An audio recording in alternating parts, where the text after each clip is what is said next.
All right, so let's talk about inventory cost. That's really what we're getting into in this chapter is how do we calculate the cost of the inventory? We know how much we sell it for. All inventory is the same, what we sell most of the time. But inventory cost can be different. So how do we go about finding the cost of our inventory? How do we go about calculating the cost of goods sold when it's not told to us in the problem, which is more likely what's going to happen in the real world? So to get into that, we need to talk about inventory costs. And to understand that, the cost of the inventory item includes the invoice cost. We know that, what we bought it for, minus any discounts that we got. So that's why we take it away from inventory, plus any incidental costs. So remember the term or the definition that we use. The cost of the inventory is not simply just the invoice cost. It is all the costs associated with getting the inventory to our facility and ready for its intended purpose, which is to sell. So we have to include all that into our inventory costs.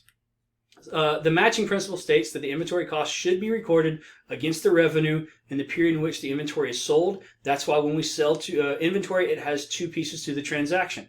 It has the revenue recognition side of it, and then it has the expense recognition side of it.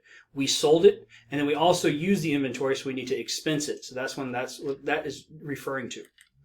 Now, how do we get this inventory cost? How do we calculate this inventory cost? There are four main methods when it comes to calculating inventory costs.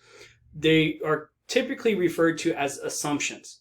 And that's because three of them really are assumptions. We just assume this happening this way. The fourth one is more of it's factual. It is what it is. But these are the ways in which we calculate inventory. How do we calculate what the cost of goods sold is when prices change? So these four methods that we're going to talk about in the next videos are, one is specific identification. That's the one that's factual. It specifically identifies what inventory has been sold. That way we can specifically expense which one those are.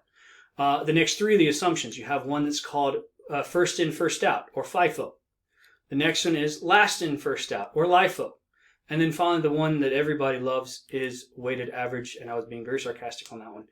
It tends to be a little bit trickier, but it's not that bad. We'll get you through it. So in the next videos, we're going to talk about how to do each of these methods.